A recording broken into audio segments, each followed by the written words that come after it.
I love you, Poppy.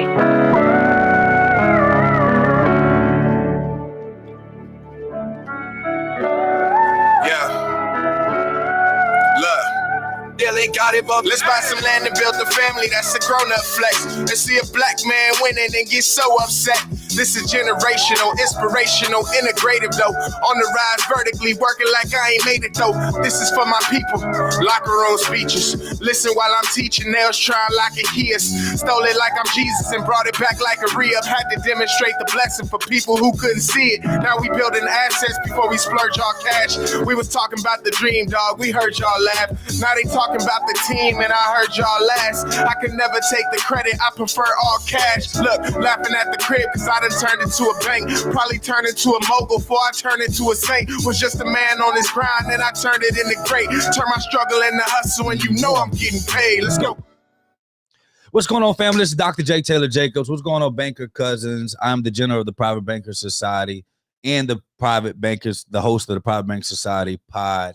The Private Banker Society is a banking and business private membership incubator where we actually teach families and teach individuals how to build wildly successful, profitable business from scratch. And then we show you what to do with that extra capital that you earned and show you how to live life like a private banker. So the whole key is complete independence and solvency for your financial freedom and for your life. So we teach all those skill sets inside of the Private Banker Society membership. So you can always go to www.privatebankersociety.com. You can check us out for free to figure out if you like our vibe. And if you do, go ahead and get on to the paid side. So we're going to talk about a little bit of that a little bit later after this podcast show is done. Today, we're going to be doing something a little bit different, y'all.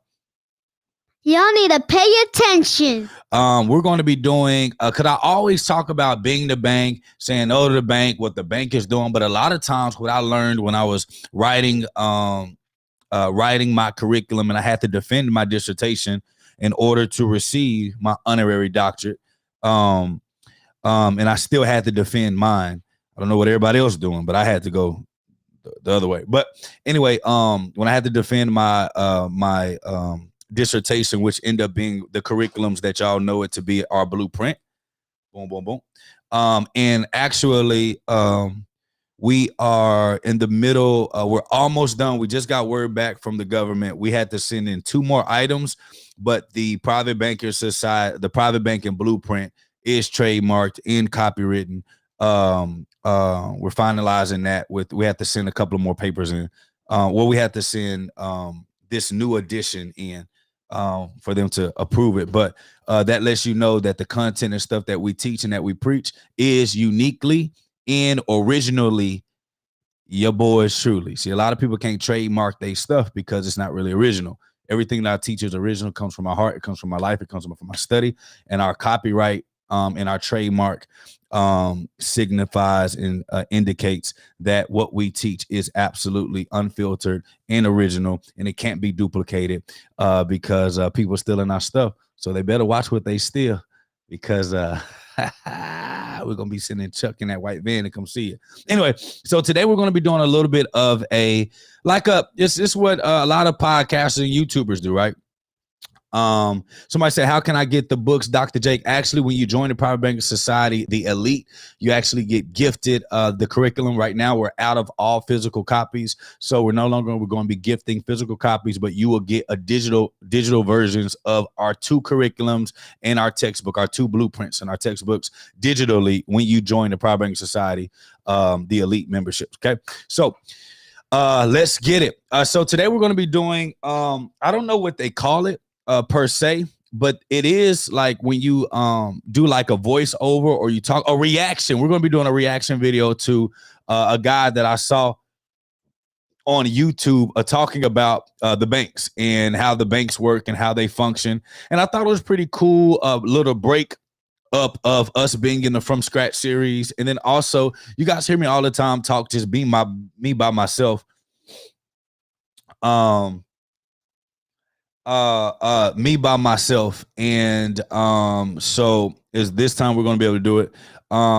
Dope Law asks, how do you know if you're a part of the elite? I bought in, I'm just confused.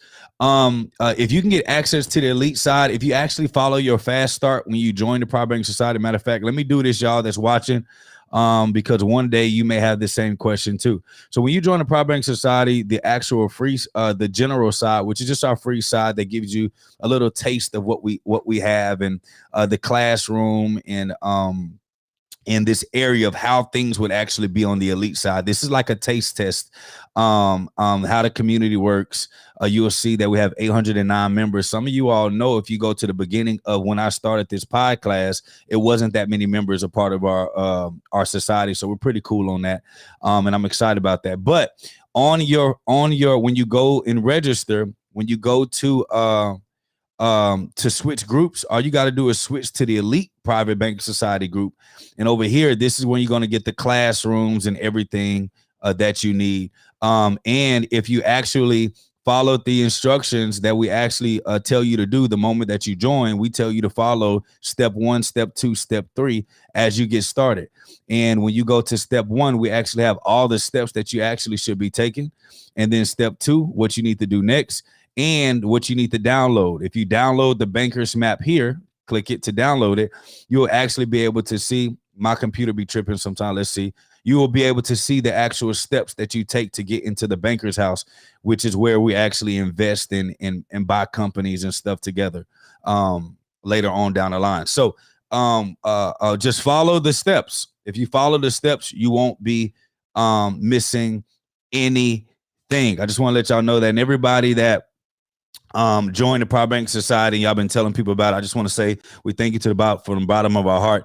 I will put our program up against anybody. We have over 200 plus hours of curriculum, e-learning, where you actually learn real skill sets that can take your business to the next level. Yeah,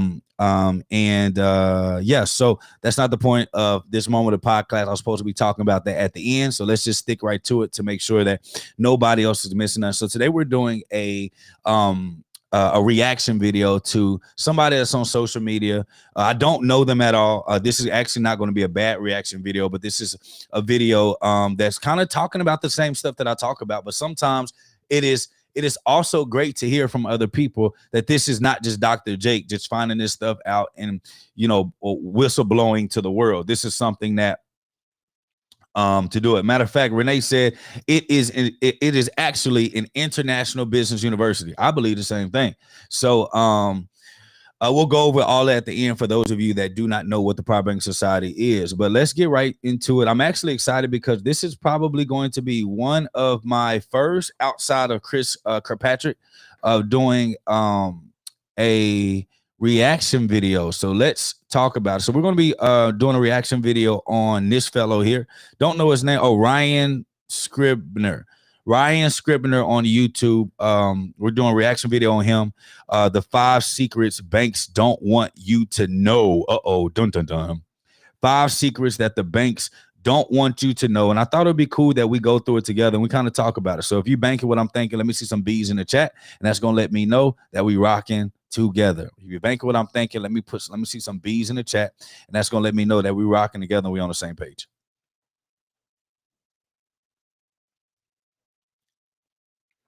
In case you don't know, while we're waiting for B's in the chat, in case you don't know, this is a live show, so there's no script.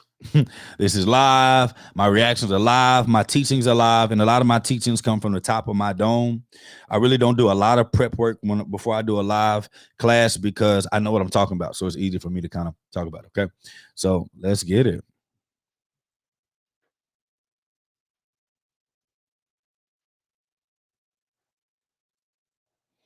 All right, so let's go, Ryan. What you got? Okay, so I want to start off this video here by asking you a question, and it's probably a question you've never been asked before, but that is, why do you have a bank account? Why do you use a bank? And a lot of us don't really have a good answer for this question, because the reason why a lot of us use a bank is because everybody else is using a bank. Our parents have a bank account, our grandparents have a bank account, and when we became a certain age, we also got our own bank accounts. Now, there's absolutely nothing wrong with having a bank account. I have multiple different ones, and I'm still going to use a bank. But what I want to show you guys in this video are a couple of things that the banks don't necessarily tell you or want you to know about their business. And banks do provide a very important service. We have money that we don't want to leave out. We don't want to be putting it under our mattress. We want to put it in a safe place. And to be honest with you guys, cash is not the most user-friendly currency. In my opinion, and obviously some older people will argue with this, I find using a card, a debit card, way more convenient, or a credit card, than paying in cash and carrying around change. So banks do provide us with a very useful service, but there are a few things that you're going to want to know about using a bank account. Okay, let's stop right here real quick. First and foremost, y'all know that I'm 1000% in agreement with how banks are structured and how most of us don't even know why we got a bank. The bank, at first was a security place for assets and capital that we have. Now it's a convenience mechanism, right? We utilize the bank for certain things like merchant accounts and all of those other things. But I think that what he's trying to say, let me see what his name is again, so I don't say it wrong. I think what Ryan is trying to say is none of us actually have a real understanding of why we store our cash with the bank. And he talked about how he still utilizes the bank for the debit card feature and the credit card. Now, y'all know I'm not really no fan of no credit cards because I'm a firm believer that you can build your own line of credit if you actually live within your means. Now, listen, I am a flexer. Let me just go ahead and tell y'all this right now. I'm not the mentor that's going to tell you like live low and lowly for the rest of your life. Nah, I want you to have the best. I want you on jets. I want you with the APs and the Rolexes. I want you to live in the nicest houses that you actually want to live in, not just none of these houses or locations that you just get because you want to settle. Like I want you to actually know why you're doing something, know the financial ramifications of doing it, and being able to make a logical decision when it comes to what you want to get. But everybody, my team know, like when it's time for me to not splurge, I know how to tone it down. But when it's time to go up, Dr. Jacobs with the best of them. I want the best of it. So we talk about that. But when it comes to credit cards, let me just be clear with this. I'm not an advocate of credit cards when it comes to just utilizing them because of creatures of habits. And I'm just going to tell y'all about me. Like I'm going to just tell y'all the truth, and I'm going to keep it a buck with you. I always keep it a buck with you. I've had credit cards, and the way that I work, it just never works out for me. Like I always overswipe. I always do whatever. I always forget to pay the bill. I always forget to do the monthly payments. Like these are things that always like leave my mind, and I always get taxed high ass interest to use this money. The biggest purpose for me when you talk about for a credit card, in my opinion, is for the security reasons that you can actually create some type of hedge or separation from where your actual cash is. That's why I would say a credit card, but I'm more so locked in with a secured card more than anything. Or if you're going to have any type of card, maybe like something like an Amex, because an Amex card is not really for a line of credit. It's for spending protection. So it's to separate somebody from robbing you, getting access to your information, because banks, let me tell y'all this real quick. Banks are more likely to give you your money back from a fraud incident on a credit card than they are with your own money in a bank account. Can anybody tell me why? Put that in the chat. Y'all need to pay attention. Can anybody tell me why banks are more privy to giving you your refund on a scam or fraud hit on a credit card than they are your debit card? And it's a very simple answer. If y'all are paying attention, y'all been watching me for a while, y'all already know. But it's a very simple answer if you don't try to think too hard. Y'all know this is a live class, so let me see some answers in the chat.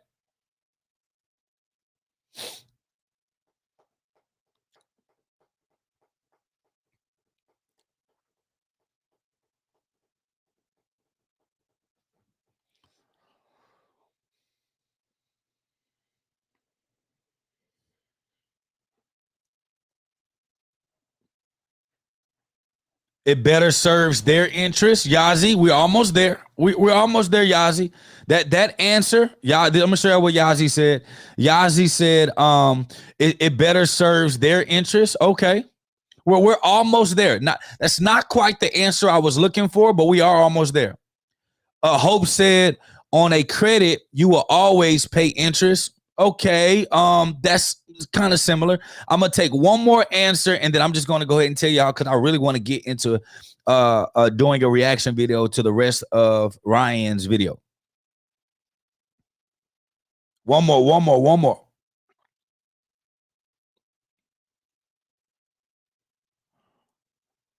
It is not in their control. Not quite, House of Rucker Harris. The answer is because it's not their money. When you use a line of credit or a credit card, it's not the bank's money.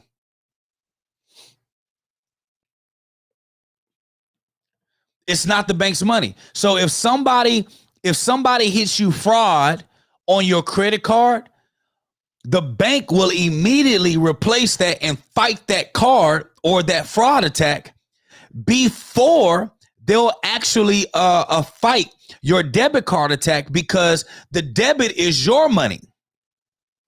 The credit card is their money. I mean, it's somebody else's money that they're lending out on behalf or for their own benefit. So they can't just be playing with somebody else's money like that. That's why they come in place. With a debit card, you got to do all this other stuff.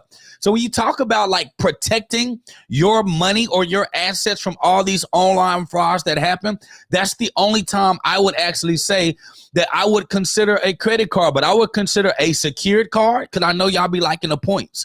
But if you go get a secured card and you dump your own money on there and you actually play the banking game with the secured card, well, first and foremost, you're still going to be able to get the same type of points that you can sign up for depending on whatever secured card that you want.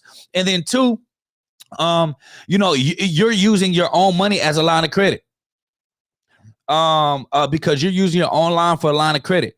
Your own cash for your own line of credit. So they're immediately going to make sure you do it, because guess what? Remember, that money is for what? For you to actually just secure the purchases that you're making using or leveraging your card to be able to go to any place in the world and know that your personal debit cards are protected. Because when you travel abroad or you pay certain payments and stuff abroad, it can in fact affect your bank account if it does get locked up or something like that. You can protect it. And then something like an Amex card, something like that, is just for spending. So at the end of every month, it's not meant for you to have a balance at the end. You just pay off whatever you charge on that card, because it's a bridge between your bank account and your credit card. So that's a little fun fact of what a lot of y'all didn't know. When I talk about a credit, clearly I'm not using it for the line of credit per se, as much as I'm using it for the protection of the separation between my personal and the other. So I don't personally have a credit card. I used credit cards prior to. I try to do it, but I'm so forgetful, y'all. Like, I forget to pay my phone bill every month. I'm telling y'all, for real. My phone goes off every month at the same time for at least 10 minutes. Could I just forget to pay the phone bill? And I tried to do the automatic drip, but a lot of y'all know what I teach. Stop putting your bills on automatic. When you put your bills on automatic, you don't know how many times they're charging, because most of us, we try to automate our life too much. And when you automate your life too much, now you stop auditing your bank accounts. You stop auditing your financials. You stop auditing your habits, because everything is on autopilot. And I found out that even though I love T-Mobile, but on several occasions, they double charged my card and they didn't run the bread back. Okay. So, and then they just credited the money to my account versus running my bread back. So that's one of the main reasons why I'm actually against auto pay. If you can pay up for the year, if they'll accept it, you'll do that. But most services that all depend on your usage base, it kind of don't let you do that. You got to pay month to month. If you bank what I'm thinking, let me put some B's in. Let me see some B's in the chat so I can move on.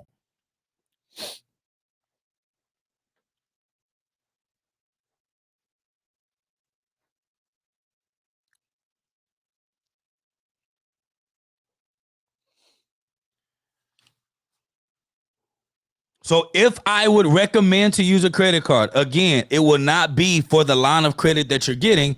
It's for the protection of the money that you actually have in your bank account. Just wanted to be clear on that. And number one, the first one is that you are actually losing money in most cases every single year with your bank account.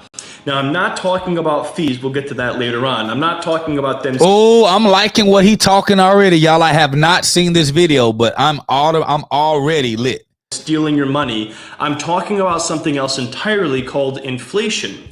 Now, we've all been told that the bank is a safe place. It's the best place for your money. It's the safest place for your money. But the bank is also, in most cases, a guaranteed place to lose your money because of our friend there, inflation. Come on, y'all. What do I teach in the Private Bank Society, specifically the Private Banking Blueprint? When you store your money inside of a bank, you can guarantee that you losing your bread.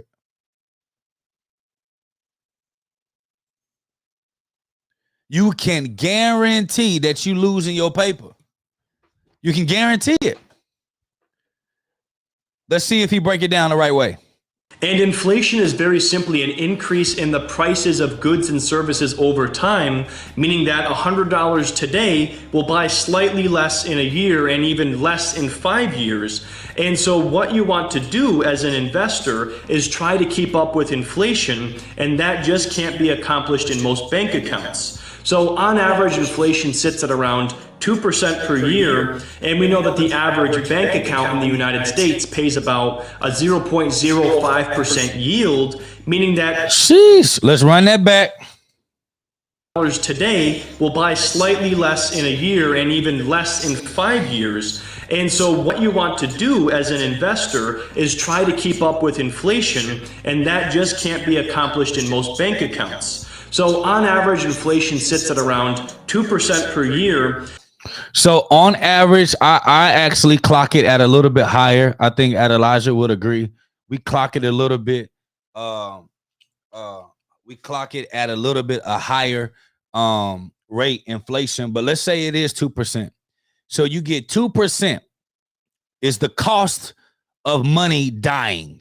Right. That's why I call cash debt cash, not an asset cash. And I'm going to talk to you about how we turn our debt cash into an asset cash after the reaction. So you got 2%. So 2% is the cost of buying power that your money is losing every single day, every single year, 2%.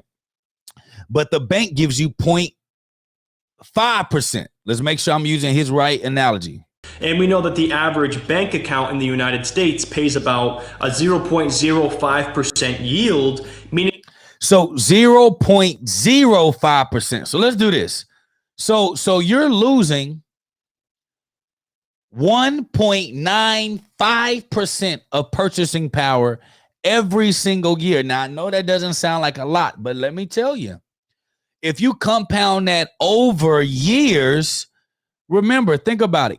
Okay, what's the cheapest y'all remember gas to be?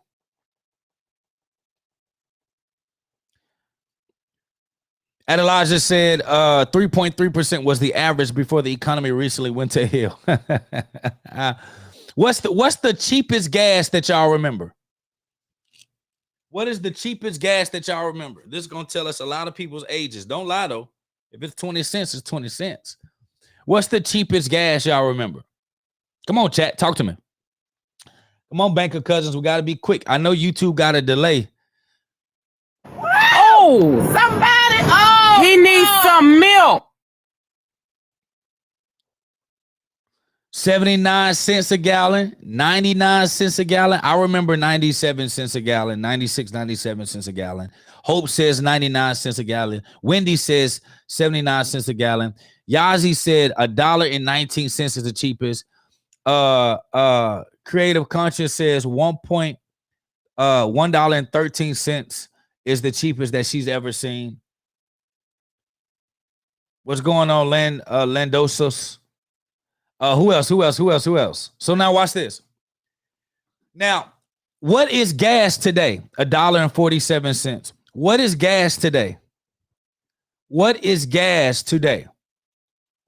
Can anybody tell me what is how much is gas per gallon today? I'm about to show you inflation. So Wendy, we're going to go with the lowest. Wendy said that her lowest that she remembers gas is 79 cents a gallon. Today, gas is up $3 in some states, $4 in other states, and at Sam's Club, if you got a membership, it's $2. But let's say we go with Kayla. Kayla Spink said $3 to $4, so we're gonna go with $3.50. Now, the value of gas has not changed. Oh, break this down, Dr. Jake. Gas didn't get better. Gas isn't different than it was when it was 79 cents. The cost of living increases, and it made that same gas cost more money because more people are spending more for the same amount. Same thing, right? Chips. I remember when a bag of chips was like 50 cents. Now the same bag of chips is like $1. I remember when gum was 25 cents. Now gum for the same little stick is like 50 cents. See, this is what we call incremental change over time with the cost of the same thing that you used to purchase back in the day.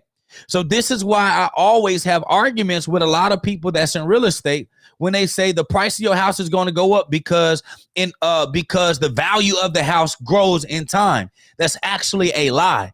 The value of the house does not grow in time.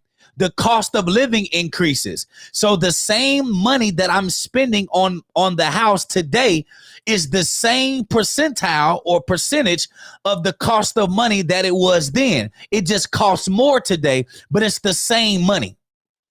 So like if you got a house 30 years ago for $50, in today's time, the house would be $50,000.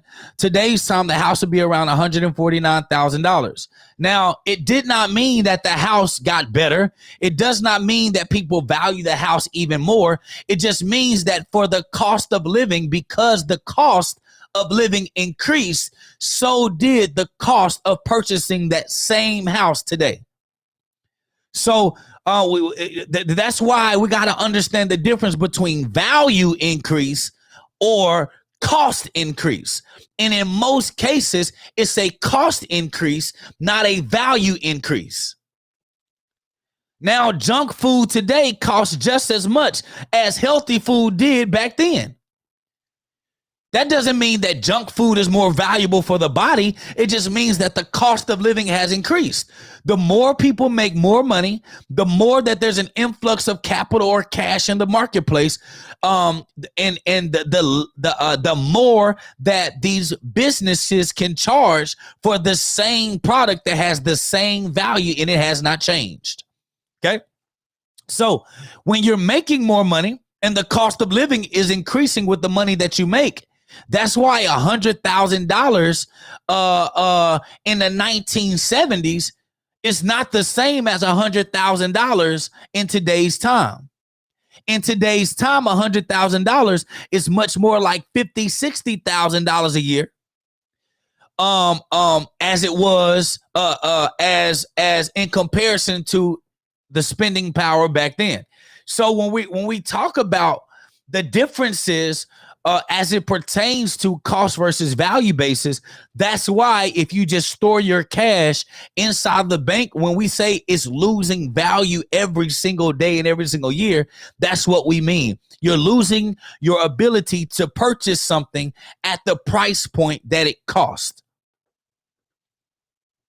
If y'all banking what I'm thinking, let me see some B's in the chat. Let's go. Meaning that every single year, most of us are losing about 1.95% of the buying power of that money we're holding in cash. Oh, I just said that now, too. There are definitely some alternatives to this. There are online bank accounts like Ally. There's Betterment Smart Saver. There's short-term bonds. There are ways we can get, a return on our investment without having all kinds of crazy risk. And there are FDIC insured investments like CDs that will allow you to at least keep up with inflation. But we've talked about that a lot on my channel in the past. But the problem with putting your money in CDs or in bonds is that your money is stuck. So yeah, I want my money to grow to the value basis of the market. Yes, I want my money to be able to keep its purchasing power. Y'all, step number one of building wealth is remaining the purchasing power that you currently have. So if $100,000 is going to be $100,000, that means that $100,000 in 20 years, I need my same $100,000 to still be able to spend like $100,000 will in the future, which means I need my money in some type of asset growing instrument that can allow for me to keep my same purchasing power first. So a lot of people talk about getting wealthy and getting rich and becoming millionaires, but the very first thing that we got to focus on is maintaining my purchasing power so that I do not lose my ability to buy the same thing at in the same way in the future. So when you put your money in a bond or something like that, you lose the liquidity. So this is why so many people still like to use the bank, because you have that form of liquidity, which allows the convenience for you to be able to swipe the card and have access to your capital when you need it. I have a solution for that, but we're going to keep talking about this later. That's not the topic of this video. I'm going to link up to another one that talks about, how you can protect the buying power of your money and outpace inflation. Okay, so the second thing that a lot of people don't know about banks is that they earn money as you spend money, and that is through bank processing fees. So every time you go out there and you use your debit card, every time you swipe that debit card, that merchant is paying a fee to the bank. And so a lot of people, think of the bank as just a place to store your money, but they're making money off of you in the process in a couple of different ways. That is why bank stocks are some of the most sought after investments out there. People, a lot of people love investing in the banks because of all the different ways they make money and how they've become an everyday essential part of our lives. So every time you're at the store swiping your debit card, a small amount of money is going to your bank, and that is typically being paid by the merchant. Okay, number three, the third thing that is usually the most surprising thing for people is that the bank doesn't actually hold on to your money. I remember when I was a kid, I had a $2 bill that I found. What did he just say?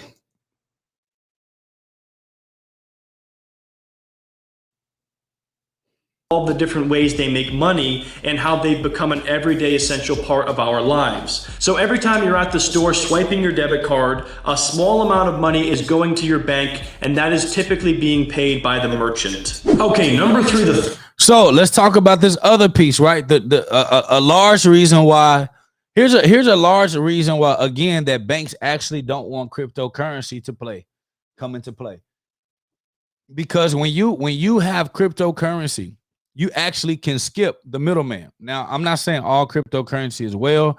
I'm not fully vetted, invested in it completely. I'm still doing my learning process before I bring it to the Private Banking Society. But Iggy, my partner in crime, that teaches a lot of the marketing inside the Private Banking Society, he actually lives in the crypto space. So like he transferred all fiat cash or capital that he uses as transaction into cryptocurrency. The reason why he loves cryptocurrency, and most people love cryptocurrency, is that you actually get to bypass the merchant fee of the banks. What the banks have done, they've set up themselves to be able to make money no matter if they're winning or losing. Jake, what do you mean? When you swipe your card, there is a merchant fee that's either charged to you, the customer, or it's charged to or is charged to the merchant, the actual business owner. But a fee is charged for every processing payment that ever goes. So what does this mean? This means that when the bank is making money just from you transacting. So two people can be talking to each other, but the bank is going to make money every transaction. That's why the banks love us using the card. That's why the banks are trying to move cash out of the way, because when you have cash and you're going to the register just with cash, they can't make a merchant fee. So that's why they like when we swipe our debit cards. But when you have crypto to crypto merchant services, there is no merchant fee. It's literally the direct cost goes directly to the producer, who's the entrepreneur, and the card or the currency of exchange is being swiped from the person who is the customer or consumer. So we got a lot of stuff that we're going to end up talking about that and putting it only in the Private Bank Society. But in case y'all don't know, I told y'all we're working on the final works of us actually closing in on our own bank. So with debit cards and all, but it's not going to be traditionally like the banks that we know today. It's going to be transaction only, how we believe that it's supposed to be. Let's get it. Third thing that is usually the most surprising thing for people is that the bank doesn't actually hold on to your money. I remember when I was a kid, I had a $2 bill that I found, and actually someone gave it to me and I really wanted to hold on to it. And I went to my dad and I said, I want to put this in the bank. That way I know it's going to be safe. And he said, that's the worst thing you want to do because you're not going to get that same $2 bill back. The way I imagined a bank was a box where they put my cash, but that's not how banks work at all because of something called fractional reserve banking. And this simply allows banks to loan out your money to other people. Now, there are many good reasons for this. It frees up capital and it stimulates the economy, but this fractional reserve banking resulted in a lot of the issues we had during the 2008, financial crisis when banks were overextended. So if, for example, the bank had $100,000 of your money, they may not have your exact $100,000. All right, so stop right here. Now, this is where the fraud kicks in, right? So the bank doesn't, when you give them your money, what most of you are failing to realize is you're losing what's called custodial rights to your money. So the moment that you opt for to receive interest on your savings account or on your bank account, right? To participate in interest-bearing account. Most of you don't know that you can actually have an account that bears no interest, which means you have much more control over your bank account than implied. Much more control over your bank accounts than implied if you participate in an interest-bearing account. Most interest-bearing accounts with banks, you lose what's called, or if you put your money in a bank, most cases, you lose what's called custodial rights to your money. And custodial rights to your money means they're in custody of your capital because technically, by right, you're giving up your control or your will to them. You're giving up your will to the bank. And when you give up your will to the bank, they're pretty much your power of attorney of your money until you close the account or you go through the process of liquidating your money. This is why if anybody's ever went and taken out over $10,000 of cash out of your account, every time you have to tell them where you work, what you do for a living, what your occupation is, and what you're using the money for in most cases with some banks. Some just say occupation, where do you work and what do you do? And then they give you the $10,000. I remember when I went to a bank, I went to my bank and I asked for $20,000 cash, and I came through the driver's way, and they asked me to come in. This is actually during COVID, and they weren't allowing anybody in the branch, but they said, Dr. Jacobs, can you come in, please? We want to talk to you. So I'm like, okay, cool. So I, drove the car around. They let me in, and it was like I sat down. It was the manager right here and my typical banker right here. And they looked at me and they said, Dr. Jake, is everything okay? And I said, what you mean? Is everything okay? Yeah.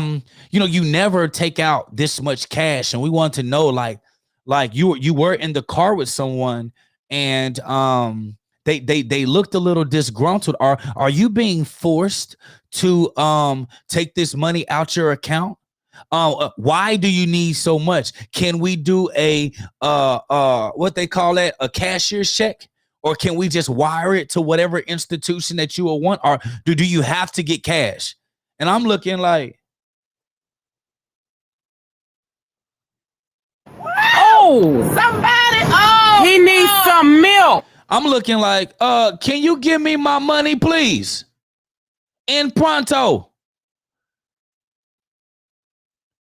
In pronto. I opened up another policy dang near some time later, and I dumped that cash inside my insurance reserve. I sure did. And I took that cash out and I went and got a prime real estate land that I knew was going to grow in value because a lot of people wanted land in Lake Ridge. That's a prominent place in Dallas. And I went and got a really, really nice fancy car that I knew wouldn't depreciate too much. And I got my money out that bank. But I'm telling y'all this to let you know that they play these games because they don't ever expect for us to go and withdraw cash out the way that, that we will want, because that money is moving. So this, when I talk about lose custodial rights too, I'm also talking about the simple fact that this is why when you go through a judgment with the courts, they can seize your bank accounts. They can stop you from receiving your capital, and any money or any accounts that you're tied to business wise, they can actually personally, they can tie and suspend your accounts. Well, how can they do that if this is my goddamn money? It's because you lose what's called custodial rights. But if your money's inside of your insurance reserve, if your money's in other places, if you learn how to operate through trust and corporations like we talk about, and you have a holdings company, we talk about this in a private bank society, but I will be going more in detail. But you have a holdings company that doesn't participate in transactions, that's owned by your trust, where all of your proceeds of your revenue or capital sits there if you don't have a place to put it. This protects you from losing your custodial rights to your own capital. And so when I talk to y'all, y'all think the bank is your homie. No, the bank is a business person that wants your cash without any ramifications or responsibilities for it. Let's continue this reaction. Now, they will have that amount of liquidity, assuming there is not something called a bank run. And that's exactly what happened during the Great Depression. Everyone ran to the banks to withdraw their money at the same time out of fear. And the banks simply did not have all of that money on hand because of fractional reserve banking. Now, is this something you have to lose sleep over? Not really, because we have FDIC insurance and you are protected, with that money. If they were to go insolvent, the U.S. government would step in and they would protect people who had money with that bank. All right, so stop right here. Let's talk about the FDIC. He said if somebody were to do a bank run, this means that absolutely. Juanita said, "Thank you, Dr. J, for coming back to educate us and help us have options." So this is what the bank run means. The bank run means that if everybody were to get scared and say, "I want my cash," and if everybody were to go to the banks right now to get their cash out, there wouldn't be enough money in all of the banks combined to give everybody all of their money at the same time. Now, if we were to just be rational for 2 seconds, say I was responsible for safekeeping and holding your money, and all of my clients came to me at one time and said, "I need your money." And I say, "I'm sorry, I don't have all of y'all money right now. You gotta wait." How many of you will be pissed hotter than a firecracker if that was somebody that you actually knew? It would be a no-brainer. You would not be rocking with them. But for some odd reason, when it comes to banking institutions, we let them slide on that. We cool with that. And it's because you ain't been affected yet. Y'all haven't went to the bank and wanted your money, and they told you that you had to come back in 48 hours because they need to go and collect money from other banks in order for you to have your money. Or they tell you to go to 4 different branches for you to get your cash. See, y'all haven't been in that position yet. When you do get in that position, you're going to understand why it's very important for you to know your options and to know when and why and how to use these banking institutions for the best versions, for the best utilization of your capital and the convenience of your purchasing power. Okay, purchasing ability. So So that's what we talk about the bank run. Now let's talk about the FDIC. The FDIC is the Federal Deposit Insurance Commission, whatever, right? And it's up to $250,000 that if the banks go bankrupt, belly up, that the government is going to come on behalf and be able to pay everybody the money that they're owed. Now think about this. We had something like this dealing with the recession when Biden gave approved for us to get stimulus checks. And what happened because of the stimulus checks? Can anyone tell me what happened to the market because of the stimulus checks? Because of the printing of new money into the market, what happened to the economy because of this billions or trillions of dollars that was reprinted for them to be able to pay everybody in their inflation? You're absolutely right, Juanita. Inflation. What is inflation? The cost of goods going up, the interest of things going up, and taxes going up. So the FDIC is actually backed by us, the taxpayers.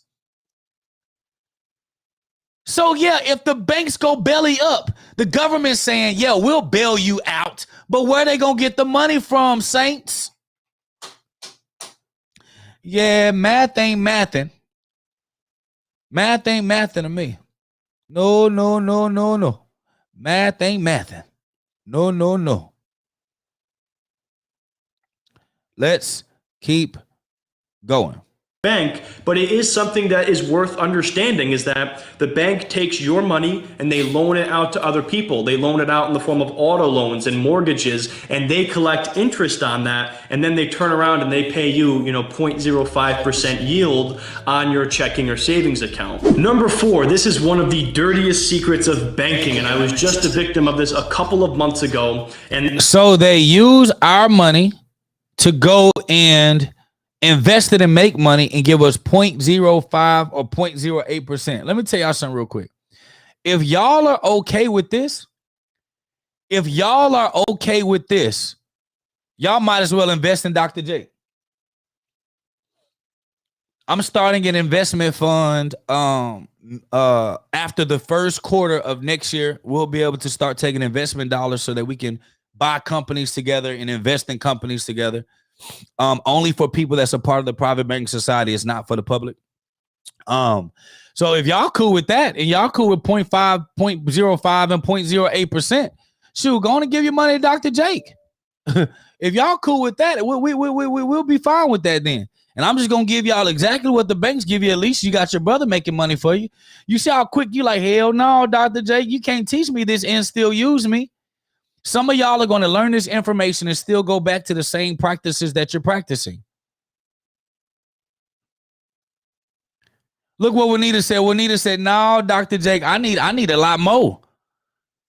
So it's funny to me that when you think about a actual person benefiting off of your money like that, but when we think about the banks, we like, man, that's just the institution.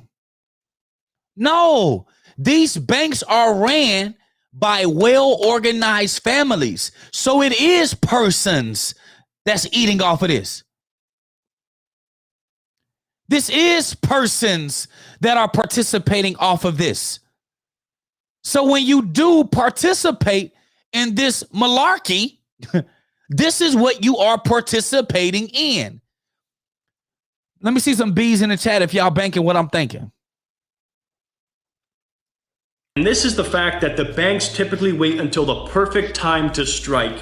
And that time is run this back. Let's go. Checking or savings account. Number 4, this is one of the dirtiest secrets of banking, and I was just a victim of this a couple of months ago. And this is the fact that the banks typically wait until the perfect time to strike. And that time is when you are traveling out of the country. What I'm getting at here is something called the foreign transaction fee. So most banks don't go crazy with the fees. Otherwise, you would leave them and you would say, this is ridiculous. I'm not paying all of these fees. I'm going to switch to a different bank. But there are certain situations when banks have an absolute heyday. And one of these is when you are traveling overseas using your United States credit card or debit card. Now, some credit cards do have programs where they do have coverage in different countries for free. lead. I'm not a part of any of those. I probably should be after my learning experience here. But they will literally make a ton of money when you go overseas or you just leave the country and still use your US debit card. So back in January, I went down to Mexico for 10 days. I was in Todos Santos, and I used my debit card down there because they accepted it, and I really didn't think anything of it. And then when I got home, I opened up my bank statement, and I could not believe what I saw. All of these different foreign transaction fees from every single swipe that I did while I was down in Mexico. And in total, during the 10 days I was Wait. No, let's let them finish. there, that was $75.63 in foreign transaction fees that went into the pocket of my bank. Meanwhile, they're also making money from that merchant. They're making money from these fees. So the bank's so cold. Let me show you how cold they are. They make money from the merchant fees from the business owner. The business owner then decides if they're going to pass the fees off to the customer, which in typical fashion we do. That's business. The customer gets all the brute force of the fees. So not only do you get transaction fees as the customer for foreign transaction fees, but you're also getting fees passed over to you from the actual business owner that passes the fees over to you. So you double feed up. Then you got what's called overdraft fee. You got the overdraft fee. Not only that, you got the ATM fee. Not only the ATM fee, then you got the fee of, depending on what type of bank account that you have, they have what they call a monthly maintenance fee. There's a lot of fees for you just to have certain money in there. Just to keep certain money in there. As a matter of fact, one of our business accounts, I don't know if Adelaja is still on here, but one of our business accounts was damn near charging like $400 or $500 a month in monthly maintenance fee. If our account had less than a certain amount of money in it, and it did less than a specific amount of transactions. It's crazy. It's crazy.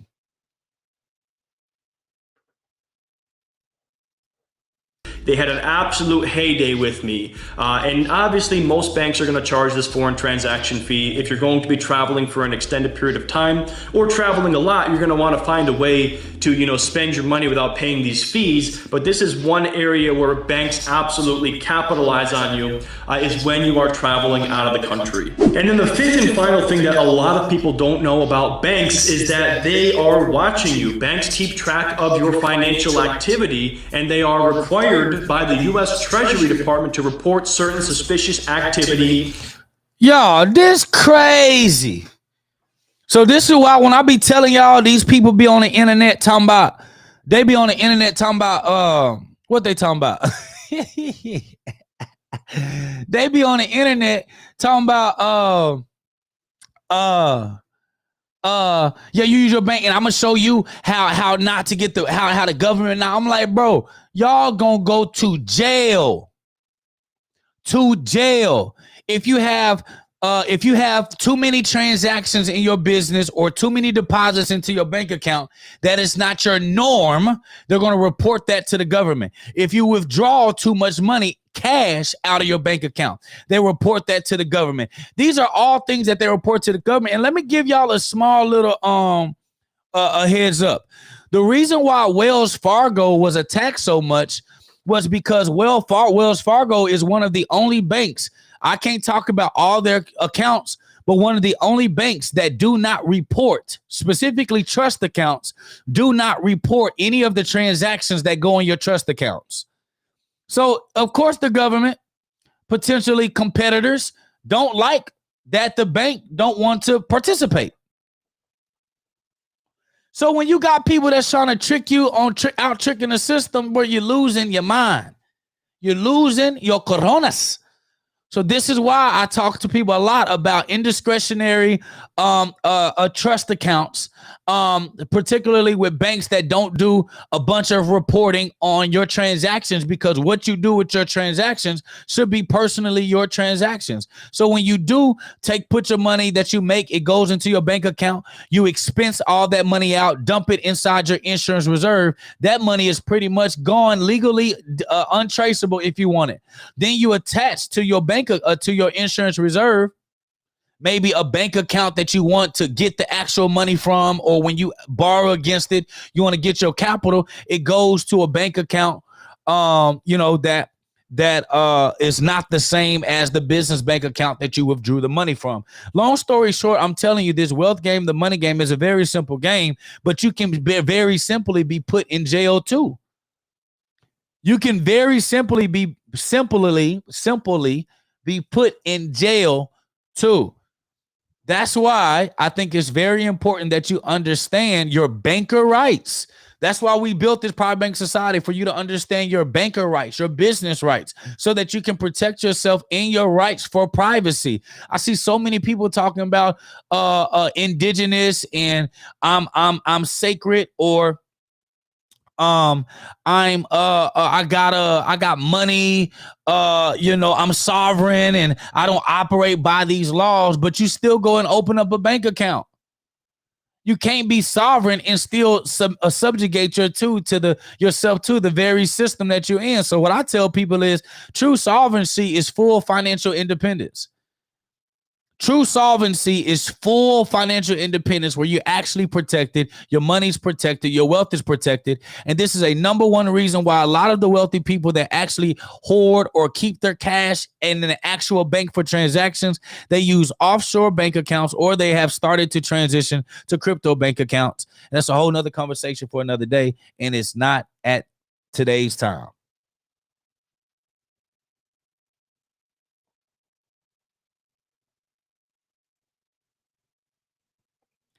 Yeah, Ladroso says, could you be over a company that gets all of your employees into being their own bank?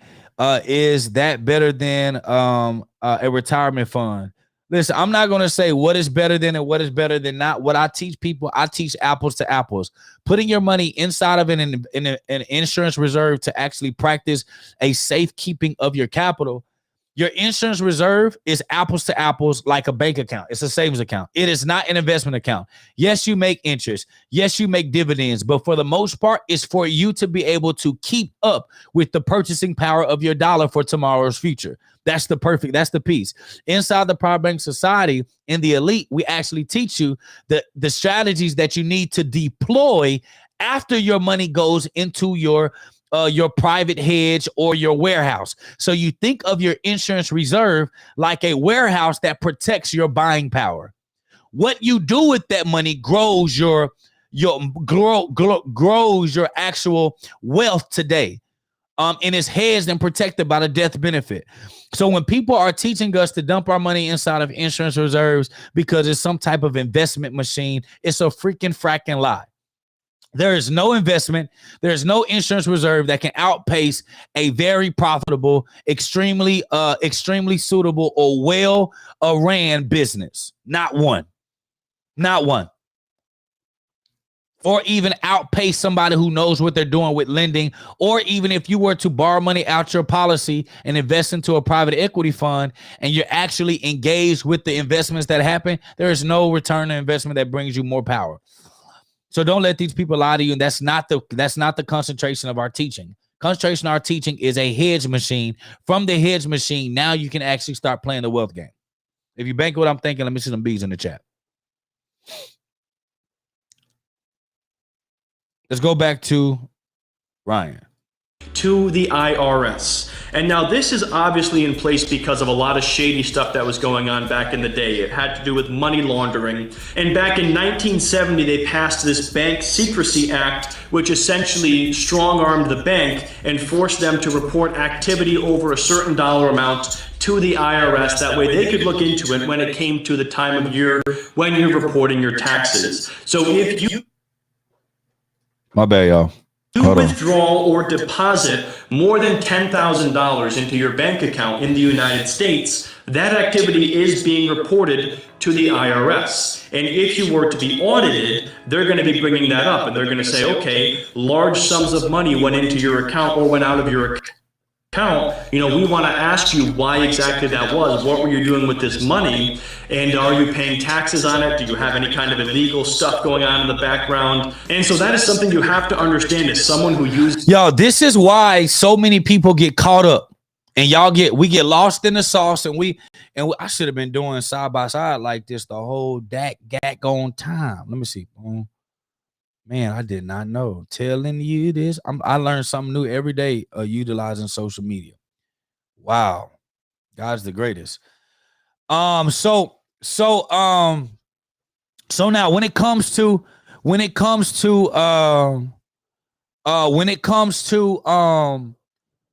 your transaction reports.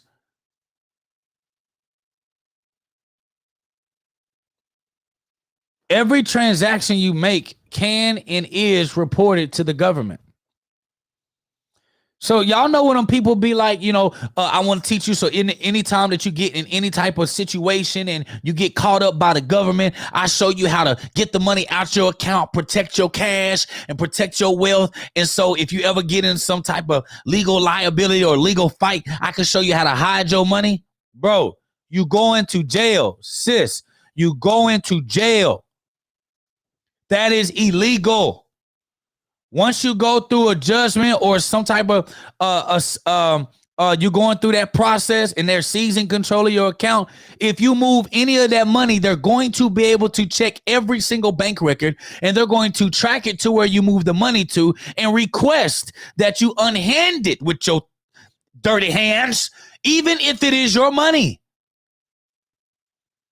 This is why I teach private banking so tough. Because there is a legal way for you to actually protect the capital that you're working hard for. And there is a penalty that comes with protecting your capital.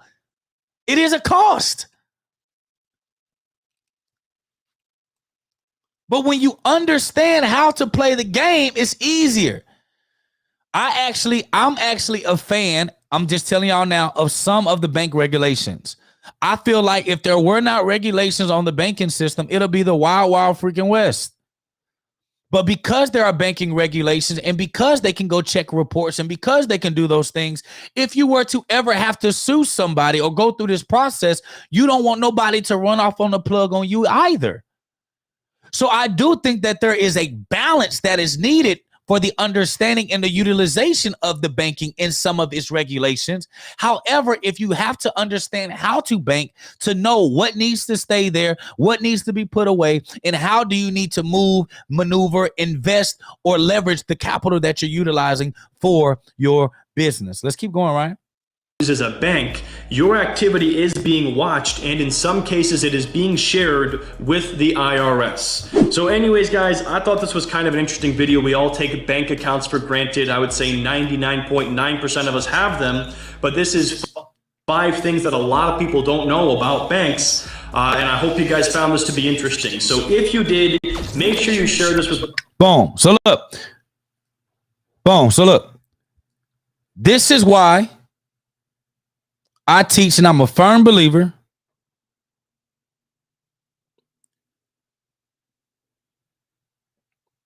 that to do business,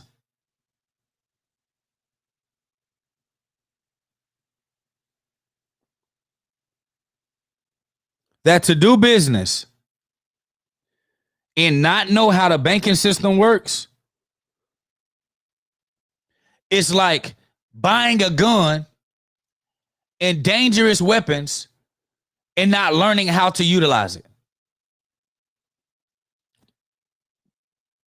Think about that, cousins. For real. We depend on the banking system. We tell our children to utilize the banking system. We get bank accounts with the banking system. We leverage and borrow. We know the bare minimal of what it takes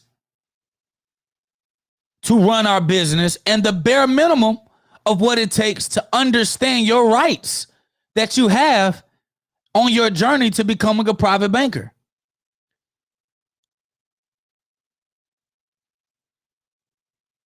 So I know people online, they teach. You don't need to know all that. You know, all you need to know is how to make money, how to make that money move, and how to borrow money from the bank. Yeah. And you will always be dependent and never independent. Now, is there a science and a way that you learn everything at one time as you're learning? Absolutely, yes. Are you always going to be learning something new every single day? Yes, y'all. The stuff that I learn every single day on a daily basis from educating myself at minimum 30 to 50 pages a day on content or new information. Hold on, y'all. Somebody's at my door.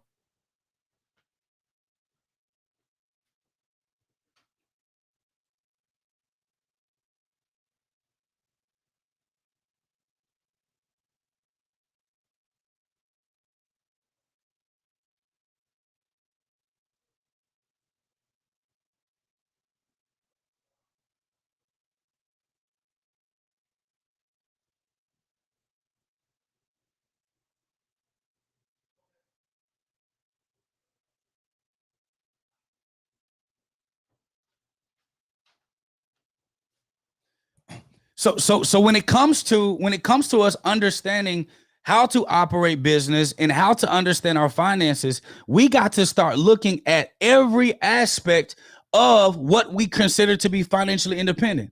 And so many, let me see some B's in the chat if you are committed and you actually want to see, or you're on the journey to become financially independent and financially free. Let me see some B's in the chat. Let me see some B's in the chat.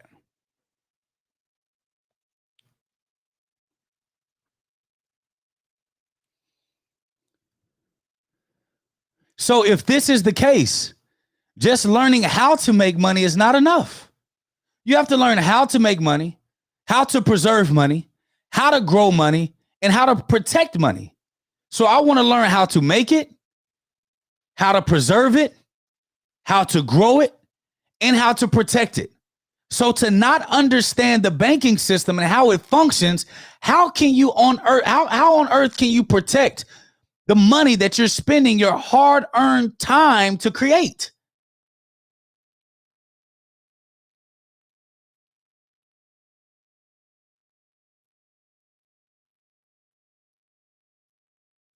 Think about it. John asked a good question. He said, I agree with what you're saying about the banking system scam. I'm not calling the banking system a scam. What I am saying is that when you don't, what I am saying is this.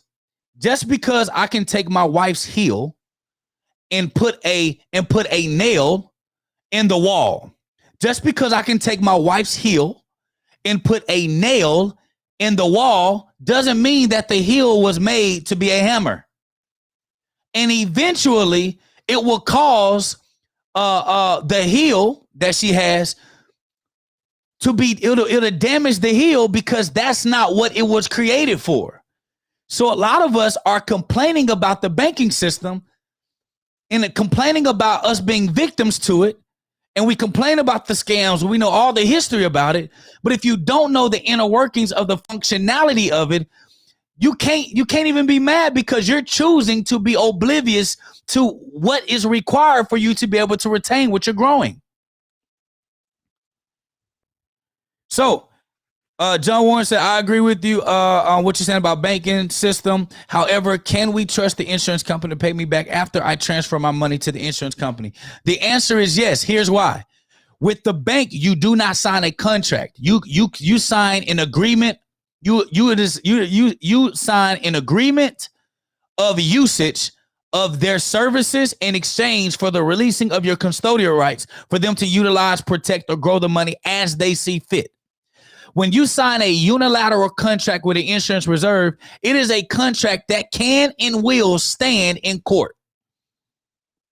So I don't know about you all, but if I'm going to be storing cash somewhere, I at least want some type of protection on the capital that I do have that will ensure some type of safety or return of the money that I put inside of this place to be protected. And even the regulations of insurance companies are far different than with the banks. Banks depend on fractional reserve lending. They only have to keep 10% of the money that we invest in a reserve. Insurance companies have to keep $2 to $3 in a reserve for every dollar that they promise. And if you think about the history of who really bails out banks, it's insurance companies that bail out banks. It's insurance companies that provide lending capital to mortgage companies and car loan facilities, or buy here, pay here financiers that's looking for access to chunks of capital. They go to insurance companies because of how well structured insurance companies are. If I were to compare something, and y'all already know, my favorite banking system on earth is Islamic banking. I absolutely love Islamic banking. I'm telling y'all this right now from the bottom of my heart. The concept of Islamic banking is absolutely stupendous. It's wonderful. And I believe in it wholeheartedly 100%, right? Because there's a lot of transparency that's required, and togetherness that's required for the bank and the customer to work together.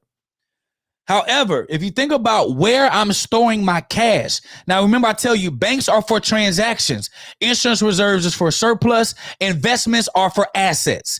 Banks are for transactions. Insurance reserve are for surplus.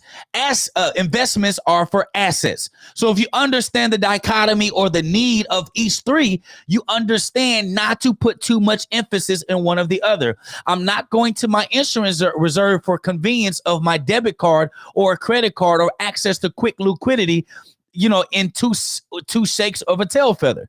That's not what I'm using my insurance reserve for. I'm not using my bank for surplus cash. So my insurance reserve is not created for transactions, nor is it created to outpace real life investments or assets.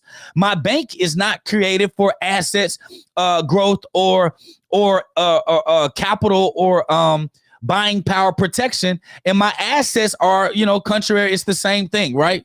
Parallel across the board. So what am I stating?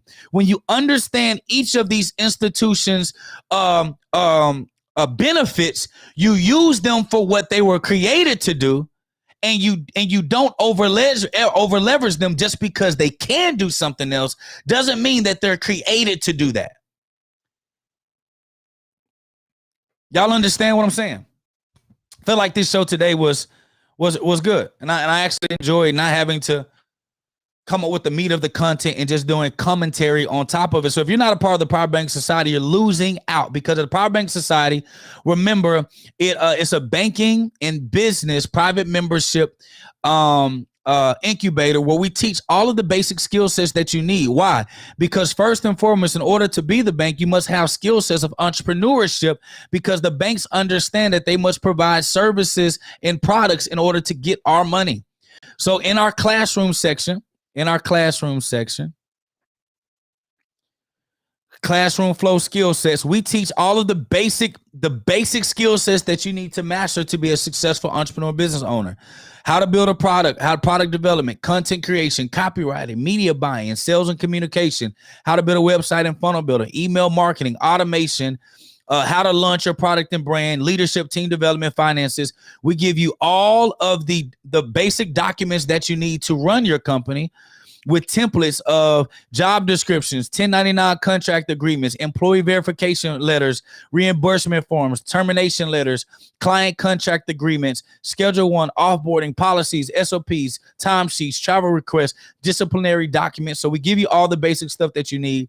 We also have case studies and fully built out business models in our business model section that you can actually administer for yourself. Everything inside of the Private Bank Society, you can actually do it yourself, and then and utilize it for a service. And then not only that, but on top of that, we with your membership, you actually get this too. Hold on. With your membership, you actually get a technology. Y'all know we own 2 tech companies. We're actually launching a 3rd one, but we own technology. And our technology, as you can see, if you go to pricing, You only can get access to our technology if you're a part of the Private Bank Society. Let's click out of here. Try to get started. You can only get access to our technology if you're part of our private membership group. And this technology comes with your membership. This technology comes with your membership. It runs your entire online business. With the website, you can build websites on it. It handles all your emails, drag and drop forms and surveys, online appointment scheduling, CRMs for you to keep contact with your customers.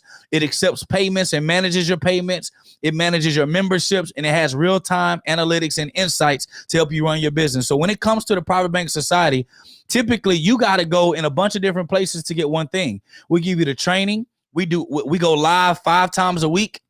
We do twice a week. We do actual real life office hours group coaching that started this week, where you can actually ask a real question about your business and we answer your question about your business specifically. You get access to technology, and we even show you how to even grow your surplus capital through lending, just like banks do. In short, we got the best program on this side of heaven, and it's less than a burger meal a day. It's less than a burger meal today. Matter of fact, it is less than a meal at Chick-fil-A. If you got a meal at Chick-fil-A every day, it's less than that.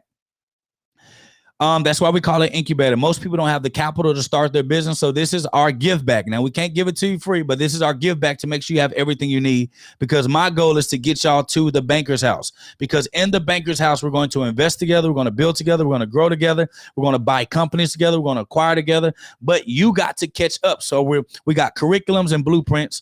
When you become a Private Bank Society elite member, not a general member, but elite member, you're not going to get the physical ones because we're currently out, but you are going to get digital versions of our curriculum and all of things like that. And here's a nice thing. We have over 200 plus e-learning hours of skill sets and business models that you can learn, fast forward, rewind, because it is self-paced. There is no time limit. You got access to it, and there's no contract. You can stop and start as you please and as you wish.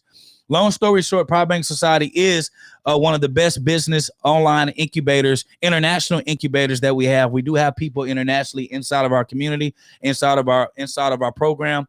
I just want to let you know, we got all the skill sets to help you become and be successful, but it's up to you for you to take your life to the next level. So go to privatebankersociety.com. When you go to privatebankersociety.com, let me show you exactly what it's going to look like. When you go to privatebankersociety.com, you're going to click here to watch the short film.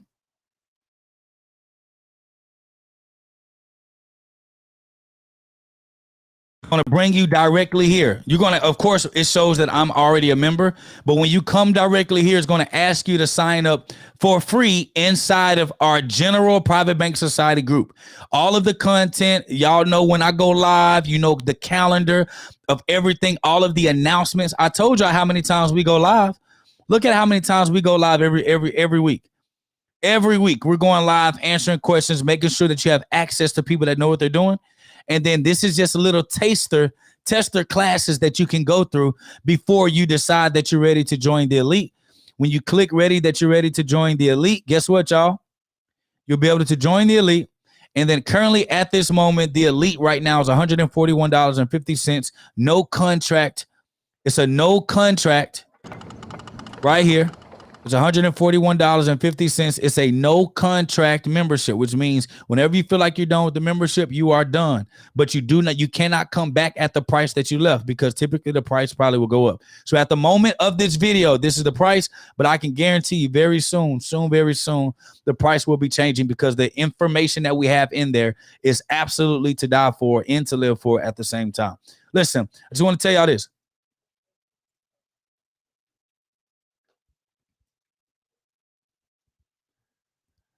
Yeah, so you can't to answer your question, Dope Law, you can't actually buy the general. So if you purchased it, you went to the elite and you still don't have the general, maybe your payment got captured, but you didn't get the automatic enrollment. What you need to do is go to bizcosupport.com. Matter of fact, yeah, bizcosupport.com. Go to bizcosupport.com, bizcosupport.com right here, bizcosupport.com, or inside of the general, create a post inside the general, and one of our team members will check you out. Okay. Create a post inside the general. So make a post inside the general, or matter of fact, DM me inside of the general. Find me, send me a message inside of general. And when you send me a message inside of general, one of our team is going to verify and see what's going on with your stuff. Okay.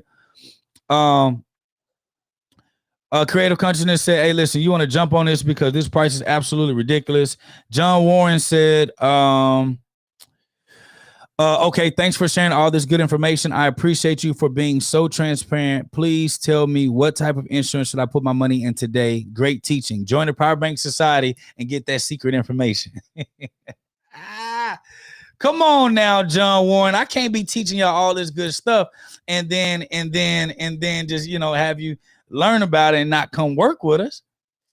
Come on now, John. I am a businessman. You know that, right? But y'all, this is the end of the Private Bankers Society podcast. This is the General Dr. J. Tayler Jacobs. And remember, the Private Bankers Society is a banking and business private membership incubator that we focus on teaching you how to grow wildly successful businesses from scratch. And then with that surplus capital and profits that you made, we show you how to be the bank and use that money to grow, to lend, to acquire businesses so that you can live the life that God intended. Listen, I love you, and there is absolutely nothing you can do about it. I will talk to you on the very next show. Until then, I gotta close the bank vault.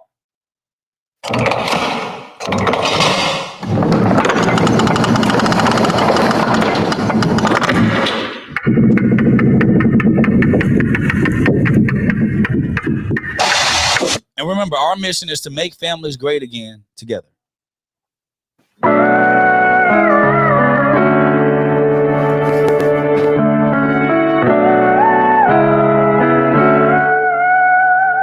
love you, Poppy.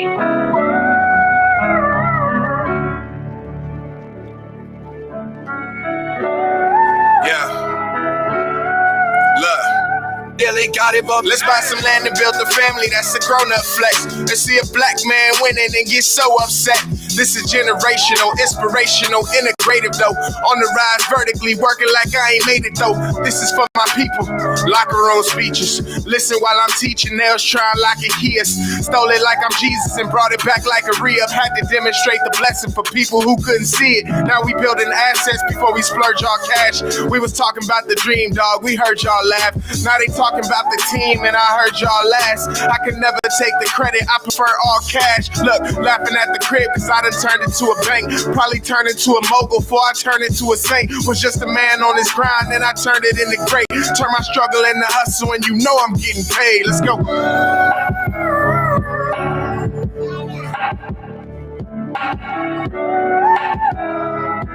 Yeah. I love you, Poppy. I don't even know the half, huh?